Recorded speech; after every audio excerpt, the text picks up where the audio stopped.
Most people drive past roadside stands without giving it a second thought. But what if one could make you six figures a season? Shannon tells us how in this encore episode.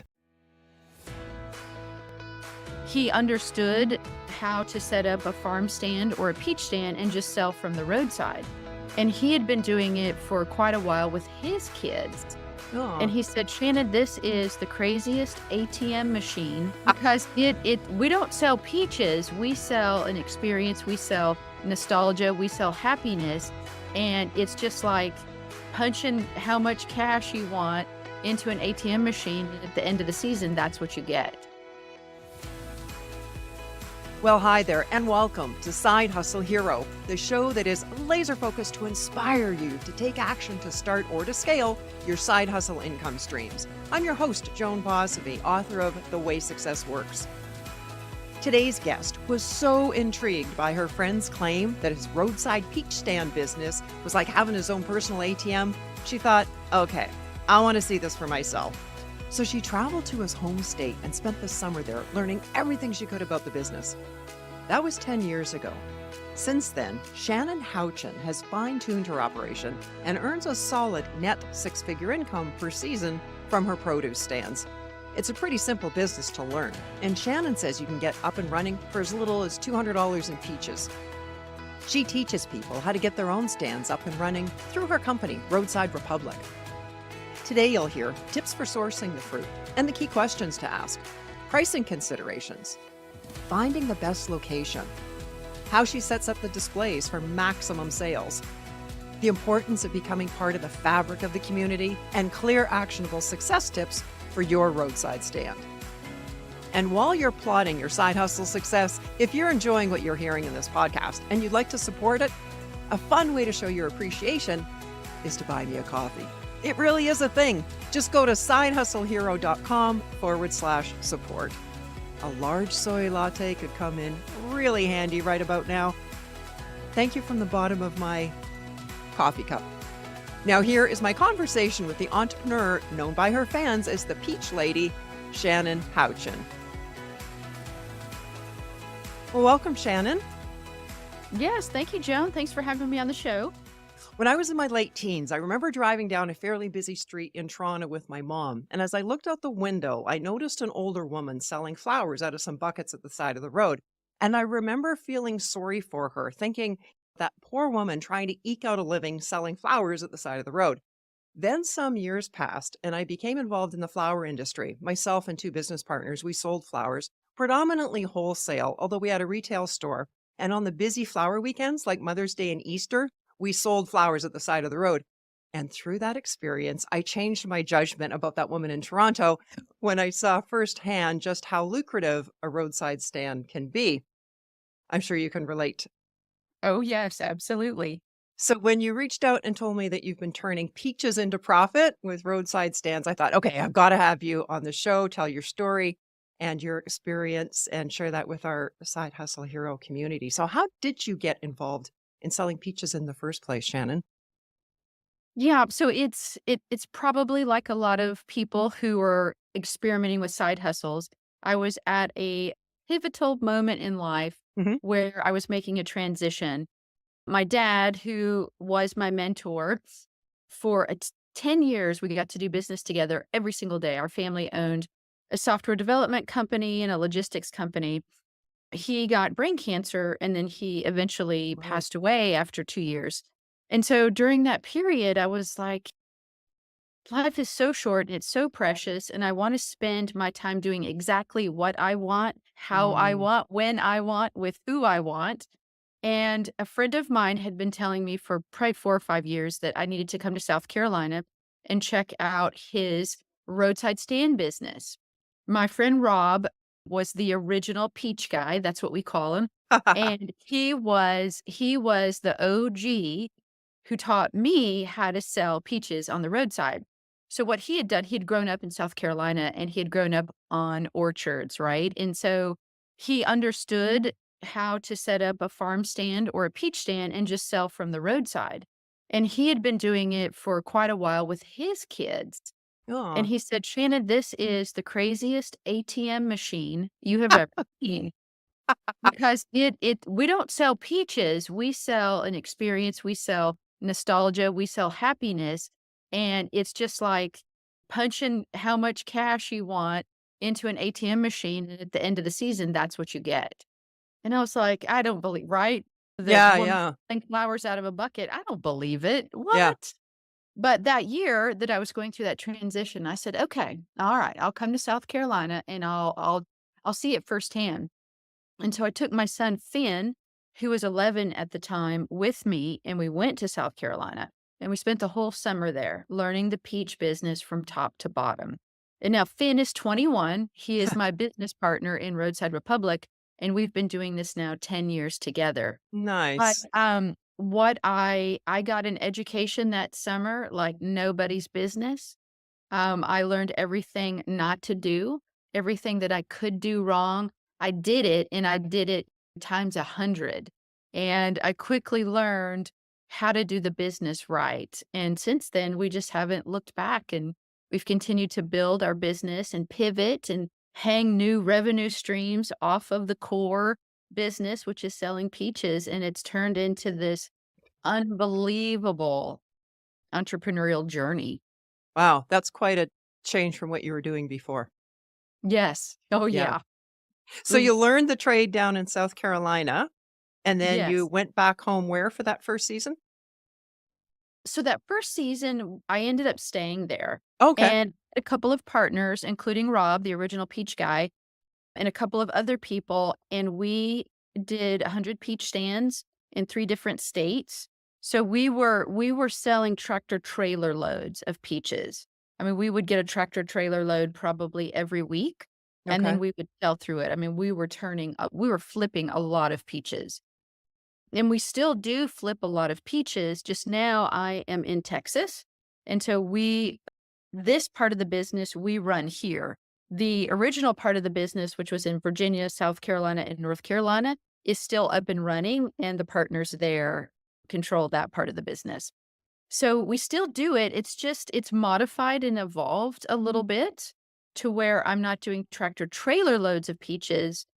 I'm doing I'm making great revenue with less labor. So I've gotten smarter instead of working harder. Which is the objective for all of us. Yes, yes. So Rob had this business going down there in South Carolina already, and I guess when you showed up and began to get interested in the business, then another third party came in and the 3 of you grew the business from there. Is that how it Yes, went? Yeah. yeah. Rob was doing it he was doing it on a highly successful and profitable scale. He was doing probably 5 to 8 stands simultaneously. And because I had this background in logistics and I already had warehouses and trucks and people and cash, I said, "Well, let's see what this thing can do. Let's see if we can scale it quickly to be a really big business." Because I was interested to see, could we generate 2 to $10 million worth of gross sales in a single season by scaling it that big? And the answer is yes, you can. Right. And So if you don't what did you scale it to then that very first year, we did $3 million in the first in year?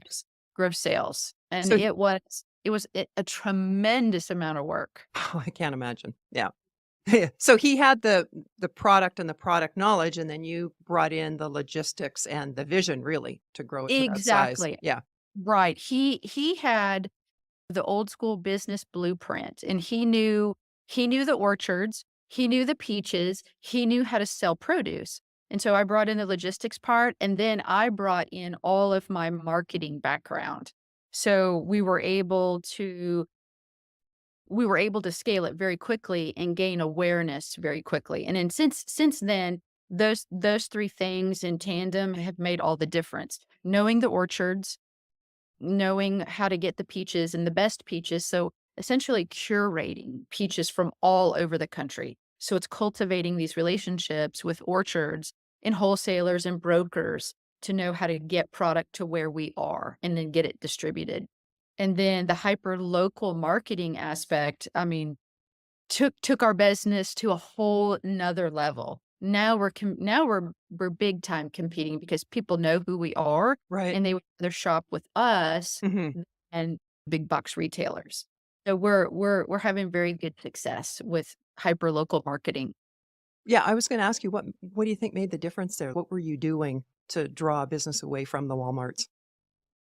So we tapped into I very quickly I didn't know that it was called hyperlocal marketing at the time, but I understood the power of community and like raving fan base. So very quickly we were able to tap into community, which means what is the cultural identity of this place. So let's take Fort Worth where I am now, and we sell peaches here in the DFW Metroplex.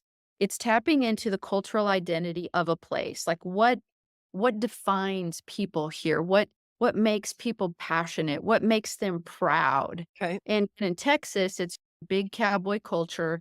It's a fierce independence and pride. It is self-reliance. It is Texas. I mean, there's so many things. Texas heat. Right. And one of the things that makes people so proud here is supporting Texas farmers and growers. And so tapping into cowboy culture, tapping into that advocacy and that sustainability and that local pride, um, people naturally gravitated to what we offered because we were able to provide like provenance essentially to the products. We could identify the orchards where the peaches are coming from. We knew the farmers and the growers. We knew the varietals of the peaches. I mean, we still do today, but we're Right. able to tell that story, which taps into that fierce Texan independence and pride, and then that advocacy for buy local, stay local. And customers will gravitate towards that, and they will feel so happy, and they will feel like, "I'm doing my part today." Not only are they supporting me, a local reseller, Yes. but they are in turn supporting the actual orchard in that family who's probably the 2nd and 3rd generation now at the orchards that are still growing peaches. So it's identifying the cultural identity and not just selling, but become a part of that fabric and then Right. promoting that fabric. So we're always promoting other things besides us, might be other businesses, festivals, fairs, products, other vendors that we're compatible with or complementary to, beekeepers, chicken farmers, you name it. If it's local, we support it and promote it. Right. And then you really become part of the community and people want to support that. Right. Yeah. And then we become sort of an expert and an authority, which also speaks to hyperlocal marketing. Right. So if somebody, because they know us, they know that we know all the growers, right? All the farmers in the state, people will come to us and they'll say, "Hey, where can I get this type of honey? Hey, where can I get good farm eggs? Where can I find Pecos cantaloupe?" And we become Right. that referral for everyone who is local. And that becomes really fun. And so people just constantly come to us and ask for advice or direction or referrals or ask us to show up at events. Can we partner with you? We get a lot of people who want to partner with us. So becoming a part of the community then ensures we are that expert, and that just raises our reputation Right. and Sure. authority. Yeah. So the peaches that you're selling now, is that in a single stand in Texas that you and Finn are doing, or do you have more than one stand So locally? we still do quite a few stands during the season. Hmm. Our business has evolved to where we are still doing the semi-permanent stands. So when we got started, the old school peach stands, produce stands will go up as soon as produce season, peach season really kicks off, which is the Yes. end of May. Okay. And those stands stay in place until the 1st of September, and Okay. they don't come down. And we're selling produce out of there 7 days a week, like from 9 a.m. to 7 p.m. We Okay. still do those, a lot of those. And now we do a lot of mobile farmers markets. So, like, we have trucks that go out and will set up, like in a neighborhood, for example, we partner with homeowner associations. and we'll show up in a neighborhood for a couple of hours so that residents and homeowners can come spontaneously shop for a couple hours, or they can order online and just come pick up their order with us. Perfect. We do a ton of pop-up, markets. So we have these 10 by 10 tents. We have kits. So we have all these students who work, for us, and on any given weekend, in addition to all the other permanent stands, we're probably running somewhere between 5 and 10 different pop-up events every single weekend. And then also we do farmers markets. So you will find us, a reseller, inside Right. the farmers market. And sadly, even though these markets are still billed as farmers markets, sometimes we're the only person there selling produce at a farmers market. Oh, okay. And so Yeah. we quickly become, just Yeah. because we're it. We are Yeah. the solitary source. And so that raises our capital, our social capital, and our reputation so much higher in the community. Just we show up and we give people the opportunity to get really good stuff. And if you're really mobile like that too, I would imagine you, as far as like community events and things, it could even be like a outdoor baseball game or something that you could show up for. Oh yeah, we Is that even did last year. Michael's, who is like a nationwide craft store here in the Yes. US. We have them in Um, Canada too. okay, Yep. they had us tour their corporate headquarters on Earth Day. So we set up Oh, inside the corporate headquarters of Michael's on Earth Day and set up a farmer's market for all the Michael's employees. I mean, that's the kind, yeah, so you just never know where it's gonna come from. Michael's is here in the DFW area. They saw us, and said, "Hey, we would love for you to come out." And so we did. It was fun. Almost forgot about that. so they reached out to you. Mhm. Yeah. Yep, we have a lot of commercial entities. We've set up inside business parks and, in Dallas, where there's like a big plaza in between a bunch of business buildings, and so we'll set up and host a farmer's market for all of the corporate workers. Oh, very nice. So you'll be spearheading that particular event as an example. Yes, Wow. exactly. Very creative in your marketing. Yeah, yeah, and Yeah. it helps us, so that's part of the hyperlocal. We go to where the customer is, and Mhm. so when we're on their doorstep virtually, we raise that awareness, and now people understand that what we mean to the community and what we provide, and they will follow us then. It doesn't matter if we're 25 miles away at a different event, they'll come see us. And that That's how awesome it is. and that gives you the contact with the client too to discuss your other locations and yeah, Yes. nice. Yeah. Well, for someone just starting out, you're at the point now where you're continuing to build and build out. For someone wanting to start out setting up like one stand on the weekends, say, number one, is that even a thing, or do they have to do it full time, or can they just start it on the weekends? Is that Yeah, absolutely. I just had a call with a prospective student before the podcast, and same thing. He wanted to know, can I help? I want to start small. And of course, you can start small. What is so wonderful about the roadside stand business is truly you can customize the business blueprint to fit your desires and your goals. So if you're somebody who works 9 to 5 during the week and you just have 10 hours on the weekend, you want to do two events. What I recommend is that people, and you can start for $200. It does not have to be sophisticated. The barrier to entry is so low. okay? And I mean, I would almost guarantee, if I could guarantee, that you will not lose money selling peaches. 200 bucks, you'll sell through that inventory, you just roll it into the next day, and then you just keep going until the end of the week. But back to the single stand, the answer is absolutely. I love the environment today with millennials and Gen Z because they're so supportive of local, and Yes. all of these local farmers markets, shopping markets, artisan markets, gift markets are popping up with just local vendors. So local artists, local bakers, local hot dog makers, local farmers are showing up to set their 10 by 10. in these shopping opportunities. So you can find some if you want to start small as a roadside stand vendor, find one of those established shopping markets in your area that has been there for a while because they've already done the legwork. They've done all the marketing and all the promotion, and they're going to bring the business to you. And Right. so They've you got the just traffic. Yeah. exactly, they've Yeah. got the foot traffic, and it's such a boon to co-locate with other businesses, and the fees are super cheap. We're talking 25 bucks for a space, $40 maybe for a space, so it's well worth your time, and it's like a 4-hour deal on a Saturday and or a Sunday, and you just bring peaches. No need to complicate things. Okay. One product will make everyone happy, and just do that, and you will be successful.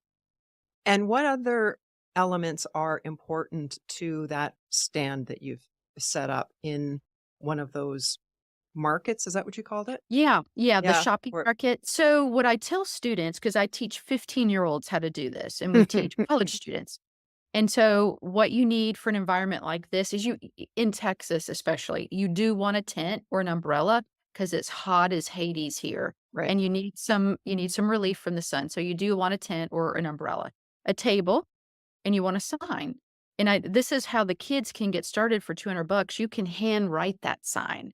You can get out magic markers and cardboard and make a sign for yourself. And then you want to acquire $200 worth of peaches, for example. But that's all you need to get started, and you need some cash. Right. You can do cashless payment apps, Cash App, Venmo, Zelle. You don't have to be real sophisticated at first. And probably a starting bank in order to make change in your peaches. And you can get started. But showing up in these markets, these artisan markets and farmers markets, the foot traffic is there, the people are lovely, the market managers will tell you really everything.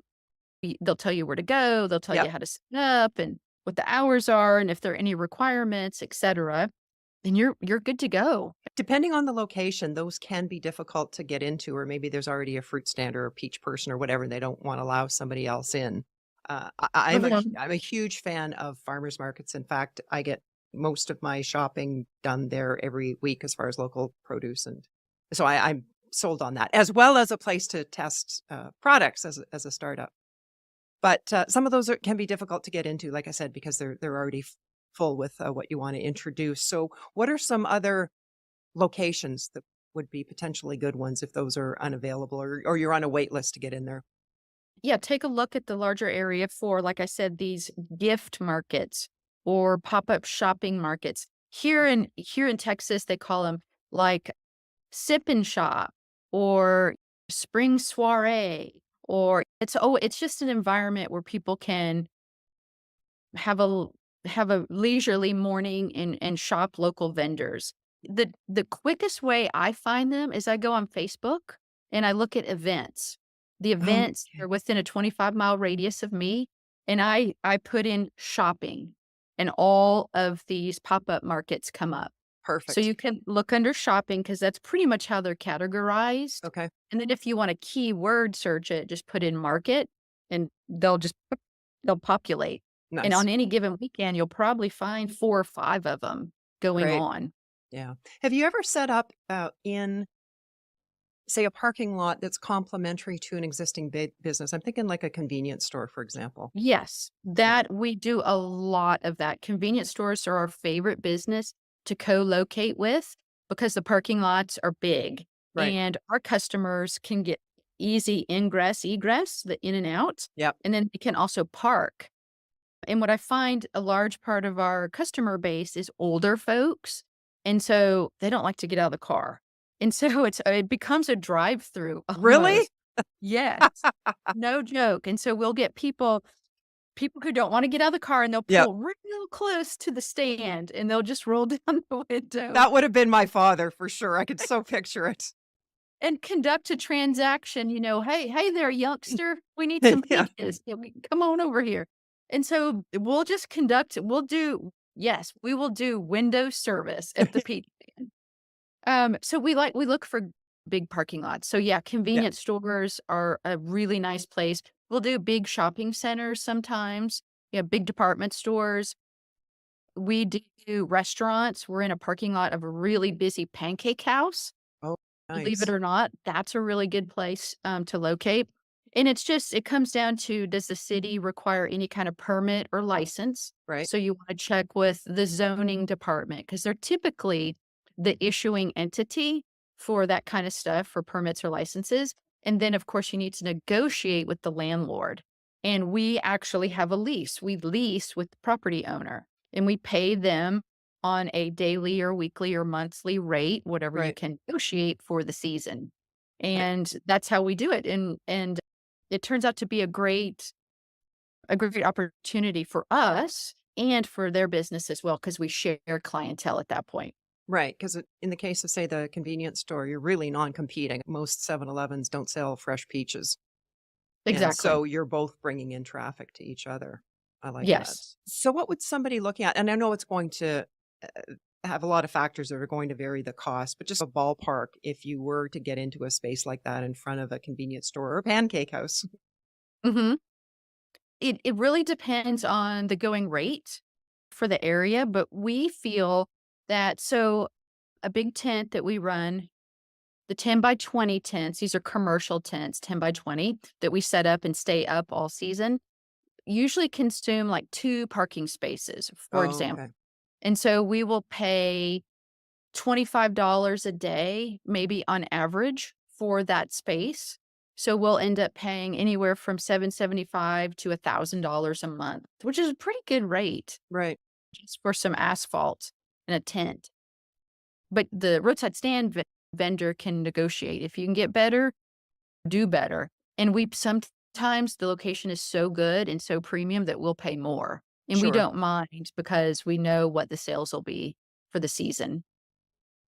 I know some convenience store owners, I bet you they would really go out of their way to see you successful. So to give that budding entrepreneur a bit of a break and working with them until they get up and running and get established there.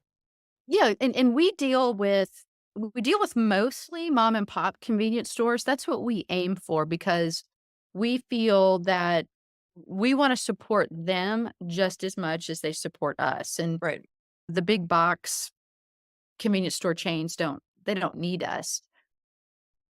So that's our preference with the mom and pops, and additionally, 80% of our business is impulse. So at the peach stand, 80% of the traffic every single day is people we've never seen before, and they're Interesting. just driving by and they see our tent because we have kind of this branded look, and really, there's nothing special about it, but everyone knows, "Oh, that's a peach stand. Oh, that's the roadside stand folks," or as they call me locally, "It's the peach lady. The peach lady's here." So we have this white tent that we always have, and then we have very specific signage. So we have red and white banners that say peaches, and then we put flags up. And so consumers, right, are driving by and they're primed, right, in their memory banks for the roadside stand experience. And Right. so all you have to do is fly a flag that has the peach on it, and they immediately know what that means. And so Right. they will turn around and then come back. And that's what happens 80% of the day. And so it's impulse stop traffic. So for that convenience store or whatever business is co-locating, they may not see that traffic before, but they do now because we're there. And so Right. inevitably, people will get gas and go inside and do inside purchases. Sure. So yeah, it becomes really good. And the flag's gonna catch their eye if everything around it Mhm. is static. Plus, you've Yes. got the big word peaches there. You're not Yes. complicating it with all this small text that they're not gonna see anyway if they're flying by. That's right. That's right. Those 2 elements alone are gonna catch their attention. Yeah. Yes. Yeah, it needs to be legible and visible and high visibility. So Yeah, meaning visibility is not impeded by anything. and taking into account the speed of the traffic going by, how big the sign is and where it's Right, gonna yeah. be, right? We do Yeah, big flags. They're like 4 by 6 feet. We do big flags so that people can see them. right. And then again, some of those elements are going to be restricted based on the zoning and the landlord and Exactly. We And it will depend on the city, Okay. for sure, the zoning department. Mostly in the South and the Southern United States, there are very specific requirements for signage, and what we have found is we can get away with it more if we keep the signage on the tent itself. Okay. So Yes. we're not staking anything into the ground, Right. like between the asphalt and the street. Right. We're keeping it on the tent. So Yeah. we can get away with it more that way. So how would someone starting out source peaches? Where would they even start? So we recommend that wherever you are, I mean, you can get on the internet and just search local farms, but Okay. there are some local farms, local orchards, local growers, and start developing your yellow page list. There are some really good directories out there. There's the Produce Marketers Association, and they have a guide which is searchable. You just have to register for a free account. And this is all of the growers, wholesalers, producers in the US. So you can actually search your city and see who the closest growers are, who the brokers and wholesalers are. And then you physically want to travel to where they are, because this business is still very much face-to-face relationship based. Okay. Like, these folks are way too busy. They're not answering emails. They're not getting on the phone a whole lot. They're working in their warehouses. They are actually moving product. Right. And we're talking, these guys are working 3 o'clock in the morning and then they're done at noon. So you want to identify all of who those suppliers are in your area, physically go to visit them and do it early in the morning, because noontime they're done for the day. And to start having those conversations, understanding what they get, um because not everybody will get peaches. So you want to identify those ones who will get peaches. You want to know what their terms are. Do you have to buy a certain amount of quantity? Right. Is it cash only? Is it check? What farms, or if it's a broker, what farms are they buying from? So you just show up and just start asking questions and cultivating that relationship with the wholesalers and the growers. And then the farms themselves, same thing, just show up. Just show up and start talking to them to understand what their terms are. Right. And is there some maybe common objections or barriers for someone starting out that the grower or farmer would be leery of, not wanting to deal with you? The little guys, it's tougher for mom and pop farms, independent farms, to deal with really, really small fries, Okay. because it doesn't make financial sense for them. So most of the mom and pop growers today, independent farms, I hate to say it, but they sell their entire harvest Hmm. to a broker or wholesaler, Right. because they can guarantee, right, the revenue they're going to receive off the entire crop, and Yes. they know they're going to sell through. And they're just So, dealing with one person. and they're dealing with one Yeah. person. And so sometimes it is hard, as for the little guys, little resellers like us, to get into the farm. And that's why you need to have wholesalers and brokers in your Rolodex, right? Okay. Because you need to be able to get product. And it's not always going to be with the farm or the orchard direct, but still take the time For sure. to go meet them. So their story, what they grow, that whole backstory, so it makes it easier for you to sell the products.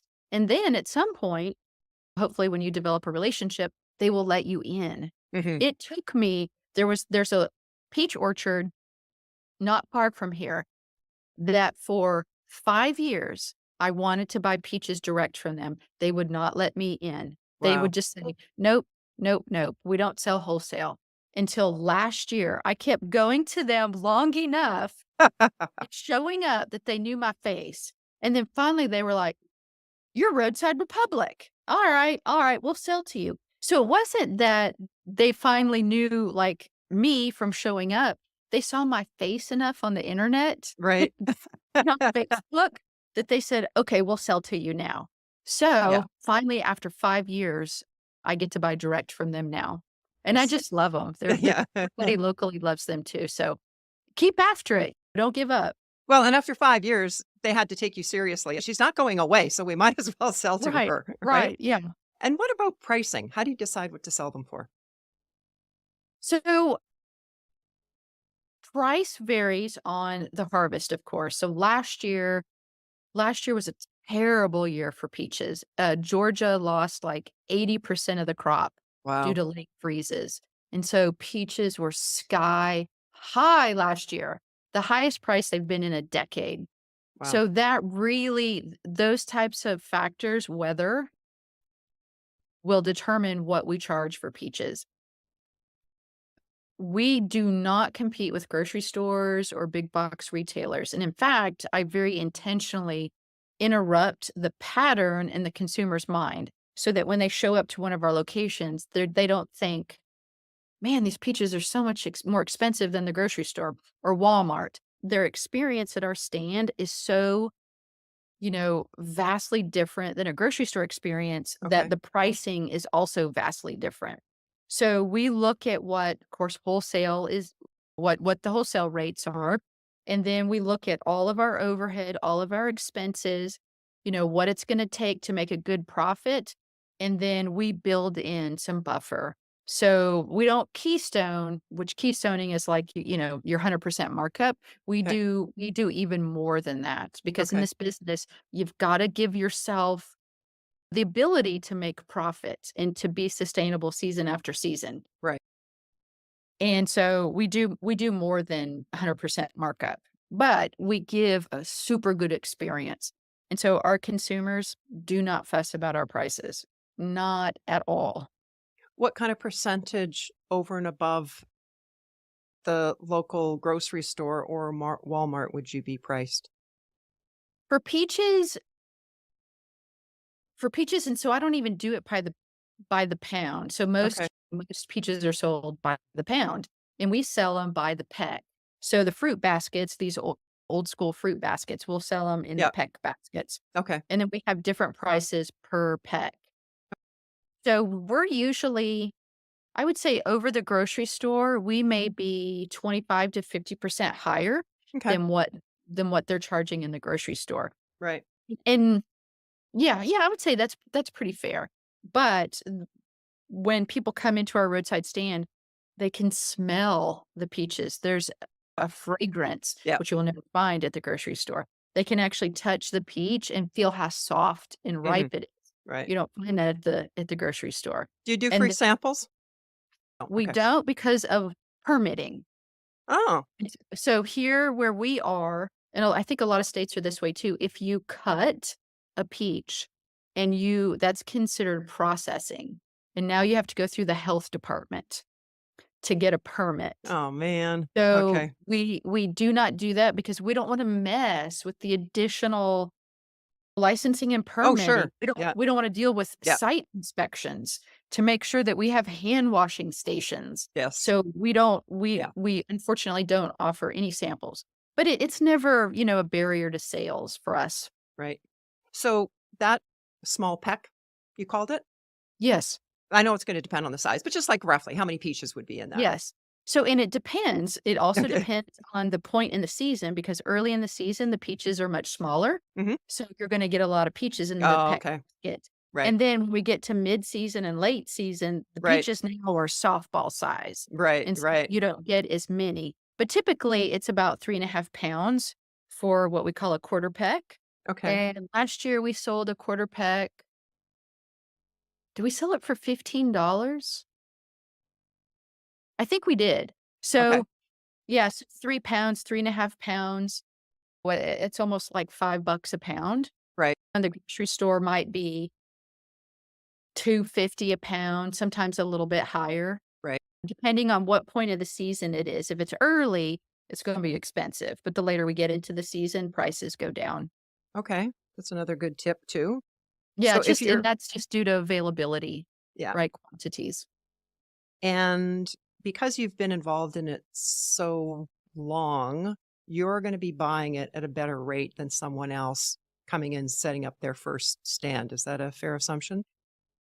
Probably, Okay. probably. And that's just due to relationships Hmm. that we've And created. volume and volume. Yes, and Right. volume. And that's Yeah. why you wanna go in and have that face to face with the Right. wholesalers and the brokers, so Right. that you can look at them and they get to know you and you guys Hmm. can negotiate. So I'm just trying to help somebody crunch the numbers here. So if you're retailing that for 15, their cost might be around 7, Little lower, a little little low. lower. Okay. Yeah. So in addition to the cost of the peach and whatever packaging baskets, however they're going to be selling it, the tent and the rental of the space, are there any other costs that might be overlooked or that they don't think of? Yeah.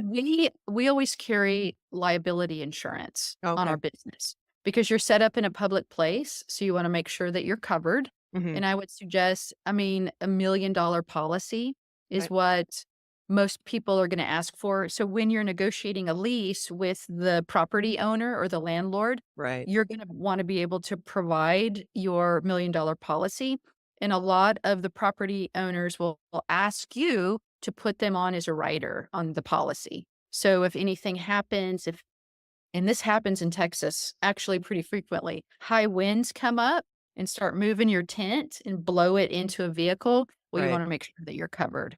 Right. So we carry $1,000,000 liability policy. You're gonna have transportation because you've got to go pick up peaches, you've got to deliver stuff. We do deliveries now. People can order online, and then we have, a group of kids that will go run deliveries for us. So we have vehicles, we have gas.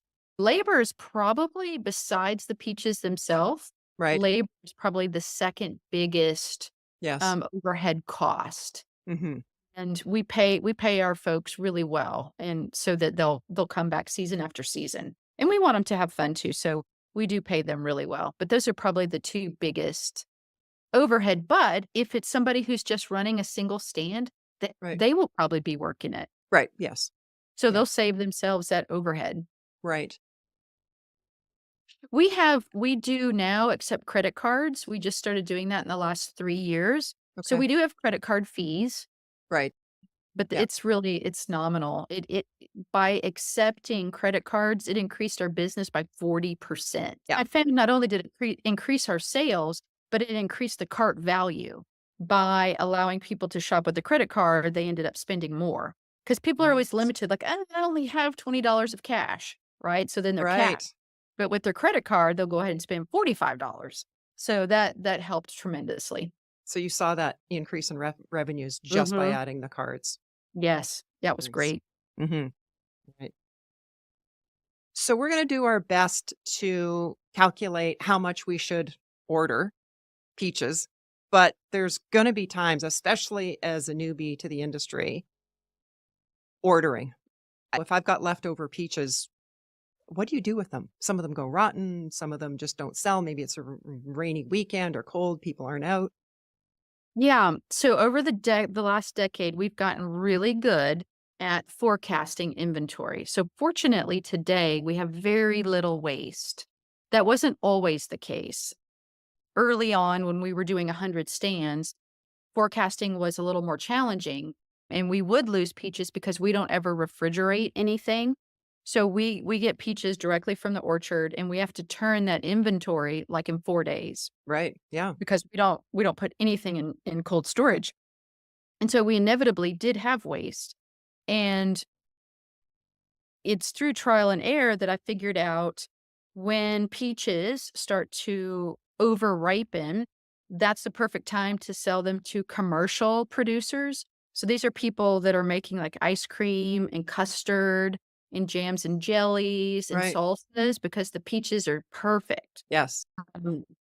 for those types of processes.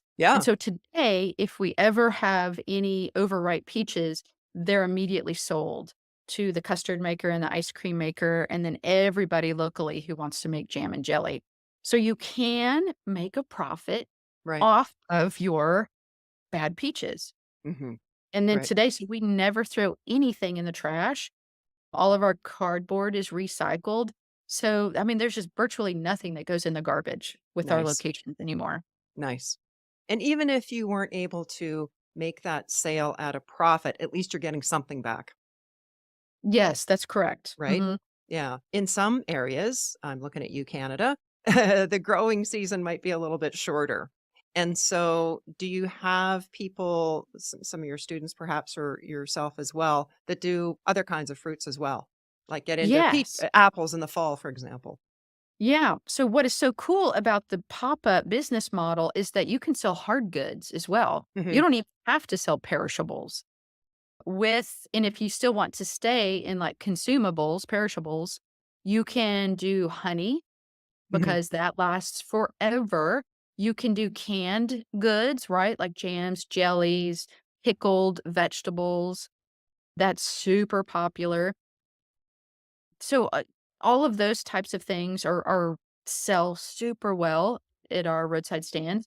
And then whatever produce or whatever is farmed or whatever people go crazy for there, so staying in the business of working with growers, we will also work with nurseries. So all of these nurseries are growing potted plants. Right. So that would be like geraniums and azaleas and whatever is in bloom Right. that you can put in pots. So you might get like a 4-inch pot or like, right, a 12-inch pot. Right. Those are great to sell at a roadside stand. So you can go through the seasons with different products that you're selling at your stand. Right. And so, what does your operation look like now where you are? How many stands have you got going? What do the revenue numbers look like? So now, since Finn has taken over logistics for the most part, Okay. we wait. For the most part, we really wait till peach season. Hmm. Sometimes, if the berries are really good, like strawberries are starting up now, they're, yeah, end of March, 1st of April. We might open a little bit early if we can get a handle on some good strawberries. And then those will take us into May, and then peach season will start. And then most of the time now we're ending at the end of peach season. Okay. So we're probably ending somewhere mid to late September. And over the course of a season, depending on how many stands we're doing, net profits could be 150, 250,000 in a Per single just in a single season. for how many stands? So that's with 2 permanent stands Okay. and doing probably 15 pop-ups a week. So Oh, 2 wow. permanent stands, yeah, and 15 pop-ups a week. We've scaled back quite a bit, Hmm. from the 100 stands, but there's still the business that's ongoing in North Carolina. So Right. they're doing a whole segment of business there Right. with multiple permanent stands, the big stands. Oh, okay. Here in Texas now, since I'm working on the business and not in the business, Right. we've scaled back. And last year was so hot here, it got to be like 115 on the Wow. asphalt, and it was just really hot. And when it Yeah. gets that hot, we we we close up at 2 o'clock because it's unbearable. So Right. we're running stands from like 9 to 2 in the Texas summer now. So we've Mhm. shortened our hours when it gets over 110 degrees. Yeah, I don't blame you. Well, you mentioned the experience you give to the customer when they come up to your stand is quite different than they if they're walking into a Walmart. Um, what is that? What's different? What would I notice as a customer? To how do you differentiate? Yeah, so I've done a lot of research and looked back at images of roadside stands, like from like the 1950s, maybe no, well, maybe like the 1930s through the 1970s. Wow. And I wanted to see what roadside stands look like. And so we have tried to recreate that experience for the consumer because that's the imagery, that's the memory that's primed in our our memory banks, like, we're looking for that. And so Right. when you come up to one of our stands, it's very mom and pop. It's not sophisticated. It's not real fancy. I mean, it looks like we've got these giant bushel baskets that are turned over on their side and corn's just spilling out Right. everywhere. Yeah. We've got full cases of peaches that are stacked up on the table. So we try to recreate the experience of a farm stand as much as possible. And we'll have like gingham print tablecloths, and we do a lot of handwritten, hand lettered signage. Right. Nice. Yeah, And if just that kind of, and the signs that we do have pre-printed are very vintage feeling. So it evokes that kind of happy memory. not being involved in the industry, there's some questions I probably didn't even know to ask. So is there something that I should have asked you that I haven't? I would say this is what I tell everyone. Mhm. You don't have to be an expert in produce. You don't have to be an expert in peaches. You don't have to know anything about produce to get started. You just have to do a little bit of research and start fostering those relationships with the farms and the growers, Right. and you can learn on the fly. I mean, because we do teach 15-year-olds how to do this. We teach mom and dads with toddlers how to do that. We teach everybody how to do this. And people can get it even in a single afternoon. Like I've coached students over the phone. I just went and bought 20 cases of peaches. I'm about to set up the trailer on this intersection. What do I need to know? No, and so, I just we'll go over it real quick, like, an hour's worth of chatting and, "Okay, I'll call you back." And then he's selling peaches on the roadside. Yeah. So, it can be done and you can learn on the fly, and the generous the peach business is very forgiving in that you're not gonna mess up because all you need to do is sell through your inventory of peaches, and it's better to sell out rather than sell short. So I always tell people, "Don't worry if you sold out, that's great, because then you just be like, "Sold out, be back Right. tomorrow." And that Yeah. creates scarcity in the Right. consumer's mind, so they'll, Right. "Oh, be back early tomorrow." So the business is very forgiving. You Right. just need to be personable. You just need to have a couple $100 to buy some peaches, and you gotta show up, and you gotta do the hard work. Because I won't lie, it is hard work. It Yes. is physical labor, Mhm. but the money's worth it, and the people are worth it. Yes. Yes. And if you are that brings up another question. If you are maybe 2/3 through the day and you see you're sitting with a bunch of peaches, what are some creative ways that you've found to move that product? Yeah, so now with our very large following that we have online, and this we had to cultivate this over a Yes. series of years. Yeah.